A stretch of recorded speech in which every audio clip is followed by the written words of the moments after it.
Hi friends, welcome back to day 8 of my entrepreneur journey.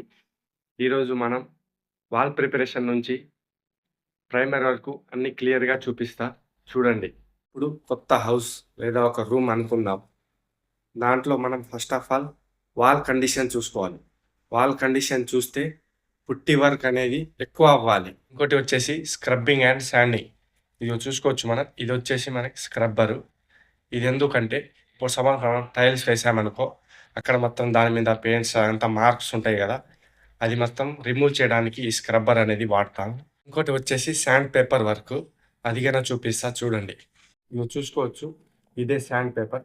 ఇది ఎక్కడ అంటే wall పుట్టి శాండింగ్ కోసం, ఇంకా వుడ్ పాలిషింగ్ కోసం వాడతారు.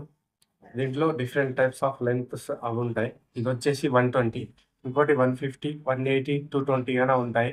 సపోజ్ ఎగ్జాంపుల్ ఒక దర్వాజా ఉందనుకో, దాన్ని మనం ఫస్ట్ ఆఫ్ ఆల్ పాలిష్ చేయాలి. పాలిష్ చేసిన తర్వాత పెయింట్ ఏసాలి. ఎంత పర్ఫెక్ట్‌గా పాలిష్ చేస్తే అంత పర్ఫెక్ట్‌గా మనకి అట్రాక్షన్, లుకింగ్ అనేది అంత పర్ఫెక్ట్‌గా కనిపిస్తుంది. శాండింగ్ బాగా చేయాలి. వాల్ స్మూత్ అయిపోతే ఫైనల్ ఫినిషింగ్ సూపర్ పర్ఫెక్ట్‌గా ఉంటది. డస్ట్ బాగా ఉంటుంది.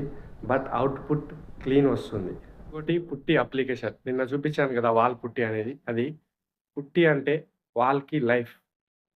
అది అన్‌ఈవెన్ సర్ఫేసెస్ అన్నీ స్మూత్ అవుతాయి. ఏషియన్ పెయింట్స్ పుట్టి క్వాలిటీ చాలా బాగుంటుంది.